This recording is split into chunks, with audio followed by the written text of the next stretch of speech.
अज़ीज़ तलबा व तालिबात अस्सलाम वालेकुम। आज हमारा जो 10वीं जमात की उर्दू सब्जेक्ट में जो हमारा मौजू है वो है शबीब रज़वी की गज़ल नंबर 1। तो आज हम गज़ल नंबर 1 के पहले अशार पढ़ेंगे, उनकी तशरीह भी करेंगे। तो जो गज़ल नंबर 1 का पहला शेर है वो है, किताब बंद सही हुर्फ़े तर खुला रखना, मुबासे का हमेशा ही दर खुला रखना। तो इस शेर की हम तशरीह इस तरह से करते हैं, यानी शबीब रज़वी फरमाते हैं कि गुफ्तगू और बातचीत का दरवाज़ा हमेशा खुला रखना चाहिए,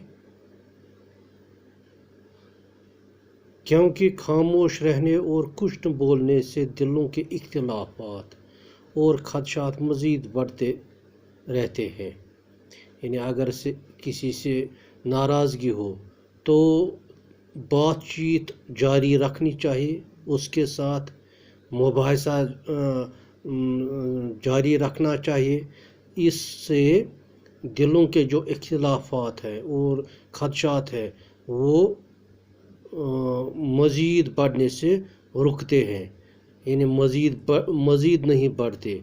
इसलिए बेहतर यह है कि अपने ख़यालात और एतक़ादात को दूसरों पर वाज़ा हो जाए और दिल में जो बातें हों इनका इजहार किया जाए। यानी कि शबीब रज़वी की कहने का मतलब है कि अगर किसी से नाराज़गी हो जाए, किसी से इख्तिलाफ हो, तो बातचीत का दरवाज़ा हमेशा खुला ही रहना चाहिए, उसे बंद नहीं करना चाहिए, क्योंकि बातचीत करने से ही इख्तिलाफात दूर होते हैं।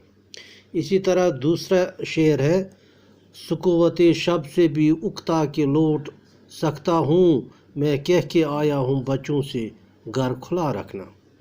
शबीब रज़वी इस शेर में अपनी लाउबाली तबीयत और वहशत दिल के सबब घर से उकता कर, घर छोड़कर दूर कहीं तन्हाई की तलाश में निकला। यानी शबीब रज़वी इस दुनिया से तंग आकर, दुनिया की इस भागदौड़, ज़िंदगी की इस भागदौड़ से तंग आकर दूर कहीं तन्हाई की तलाश में निकला है।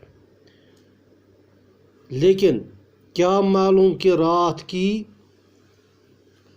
खामोशी और सन्नाटे से भी मैं उकता जाए, लेकिन साथ ही निकलते वक्त ही साथ ये भी सोचता है कि मैं खामोशी में जाऊं, मैं सन्नाटे में जाऊं, लेकिन क्या मालूम इस खामोशी और सन्नाटे से भी मैं उकता जाऊं, तंग आऊं और फिर घर की तरफ चल दिए, यानी फिर घर की तरफ लौट आना पड़ेगा। इसलिए मैं बच्चों से कह आया हूँ, इसलिए मैंने निकलते वक्त अपने बच्चों से कह दिया कि घर का दरवाज़ा मेरे लिए खुला रखना, कि घर का दरवाज़ा मेरे लिए खुला रखना। हो सकता है मैं देर सवेर फिर वापस अपने घर में आऊँ।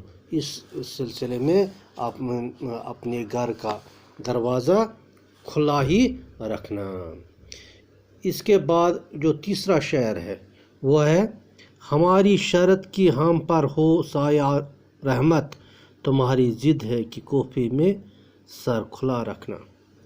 तो इस शेर की तशरीह इस तरह से करते हैं कि इस शेर में शायर खुदा से मुखातिब होकर कहते हैं, यानी इस शेर में कोफा की ज़िक्र आई है, वाक़ई करबला की ज़िक्र आई है। तो शायर दरअसल इस शेर में खुदा से मुखातिब होकर कहते हैं, क्या कहते हैं कि हम कुछ चाहते हैं और तुम्हें कुछ और ही मंजूर होता है, कि ऐ खुदा हम कुछ चाहते हैं और आपको कुछ और ही मंजूर है, आपको कुछ और ही करना है।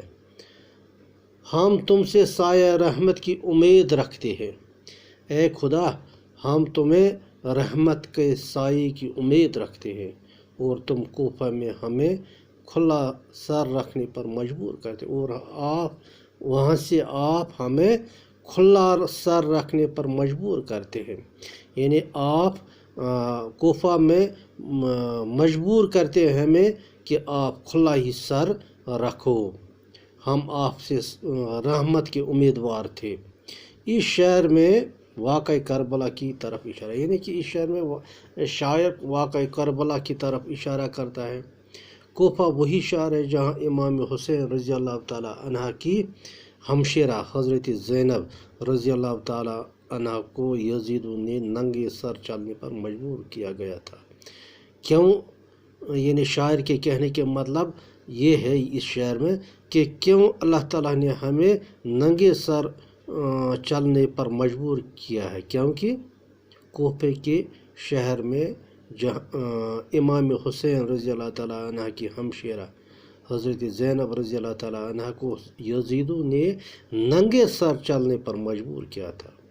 یعنی ہم خدا سے کچھ امید رکھتے ہیں، شاعر کے مطابق ہم خدا سے کچھ اور ہی امید رکھتے ہیں، اور خدا کی منشا کچھ اور ہی ہوتی ہے، خدا کچھ اور ہی چاہتا ہے، کیونکہ خدا نے دراصل حضرت زینب رضی اللہ تعالیٰ عنہ کو ننگے سر چلنے پر ہی مجبور کیا ہے۔ تو عزیز طلباء طالبات، آج بس اتنا ہی، انشاءاللہ یہ غزل نمبر 1 کا پہلا حصہ ہے۔ انشاءاللہ اگلے سبق میں ہم مزید اشعار کی تشریح کریں گے۔ آج کے لیے بس اتنا ہی، شکریہ۔